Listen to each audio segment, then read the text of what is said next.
Brought to you by Technopova Curve 5G. Discover new horizon.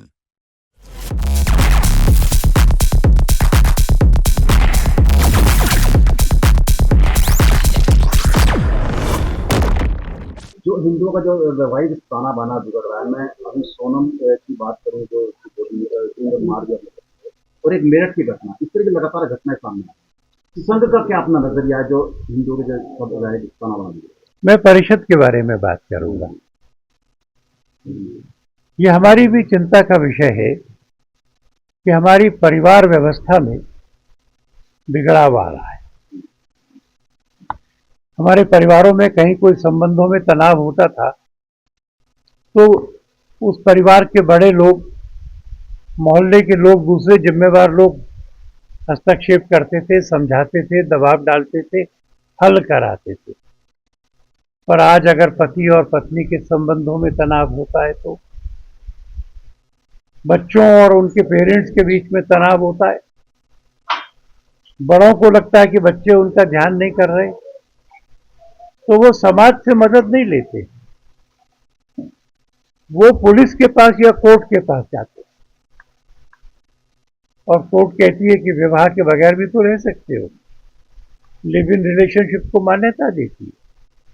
Court कहती है कि अगर दोनों पुरुष हो और पति पत्नी की तरह रहना चाहते हो, या दोनों स्त्रियां हो और पति पत्नी की तरह रहना चाहते हो, तो कानून अनुमति देता है।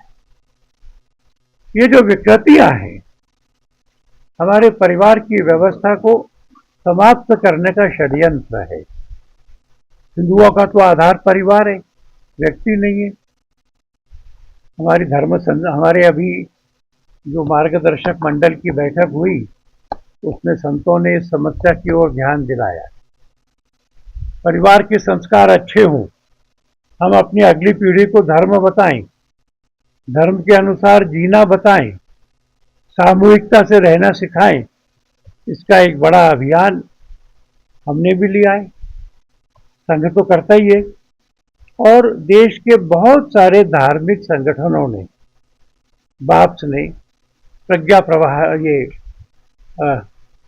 जो प्रज्ञा संस्थान है हरिद्वार का, बाकी लोगों ने बच्चों की शिक्षा का प्रयत्न, धार्मिक शिक्षा और संस्कार ये किया है।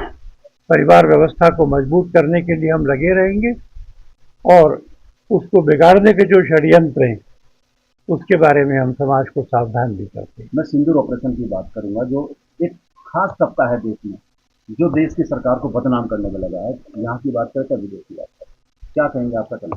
सबका नहीं है, एक दल है।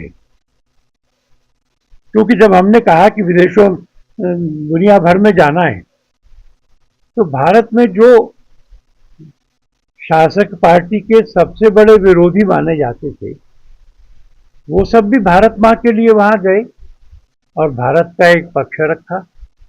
ये दुख की बात है कि भारत के एक प्रमुख राजनीतिक दल के लोगों ने अपने ही दल के उन नेताओं का विरोध किया, और इसलिए जो बाहर गए थे उसमें से एक ने प्रश्न किया, देशभक्ति इतनी मुश्किल क्यों हो रही है?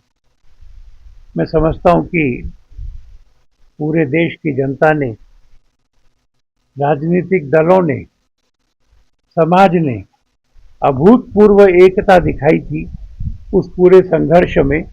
मुझे दुख है कि एक राजनीतिक दल उसको तोड़ रहा है। उसका व्यक्ति बोलता है कि भारत ने सरेंडर कर दिया, पाकिस्तान के लिए बोल रहा है कि भारत के लिए बोल रहा है।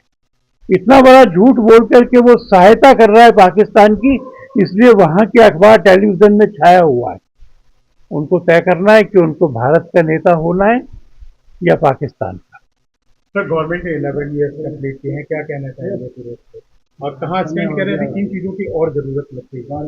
मैंने कल एक वर्ल्ड बैंक की रिपोर्ट देखी है और वो ये कहती है कि 11 साल पहले जो एक्सट्रीम पॉवर्टी लाइन थी, अत्यधिक गरीबी की लाइन, तो 17% भारतीय उसके नीचे थे। आज 2.3 भारतीय नीचे हैं। 17 करोड़ 10 लाख लोग इन 11 वर्षों में अत्यंत गरीबी की रेखा से ऊपर आ गए। मैं समझता हूं कि अच्छा भी बहुत कुछ हुआ है। Brought to you by Technopova Curve 5G. Discover new horizon.